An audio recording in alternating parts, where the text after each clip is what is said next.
This is quite a recent model Pitts. This is what we call an s2b. It's a two-seater. It was intended to enable experienced aerobatic pilots to actually teach newbie pilots to fly this aeroplane. And like I said, I've done 120 hours in it and I still can't fly, in all honesty.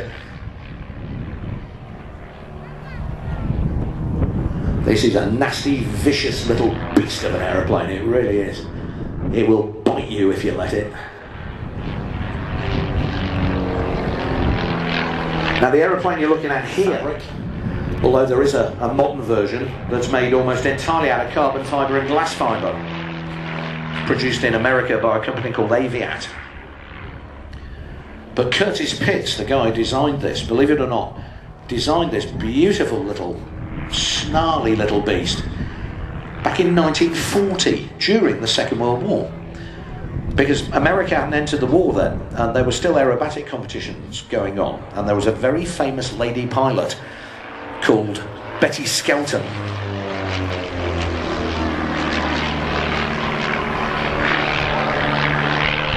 Now Betty was flying a far more standard aeroplane at the time. She went up to Curtis and she said she wanted an aeroplane that was an absolute stinker. And that's what he designed. A little tiny single-seat version of this aeroplane. Single-seater is about 2/3 the size of this, believe it or not. It's already pretty small, right? He put an 80 horsepower engine in the front of the smallest aeroplane, smallest biplane he could build. Put the biggest control surfaces on it. It's got 4 ailerons, one on each wing. So the roll rate is pretty tremendous. You can get about 270 degrees a second with an aileron roll, as you can see Di doing for us there. But then, look at that. Now that's a thing called a flick roll. Now it's literally the fuselage and the rudder that's holding the aircraft in the air as he's making that knife edge pass. I'll tell you something, there's a little secret about this. This was the first aeroplane I was ever sick in. I'm sorry about that, but it's true. It's a horrible thing to fly, it really is. You cannot trim this thing to fly hands off. You really can't.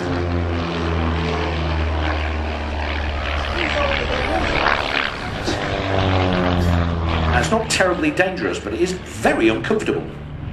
And what happens is your brain is slowly starved of oxygenated blood. So first thing that happens is your vision goes black and white, and then it shrinks down to a pinpoint. You can't see, but you can still hear before you finally pass out completely if you pull too much G. But of course, the second you pass out, you let go of the stick, so the G comes off and you recover straight away. So positive G, not that dangerous, just uncomfortable and a bit nasty. Now when he was pushing on the stick to push up to the vertical, that's negative G. This time, giving us a big wing rock farewell.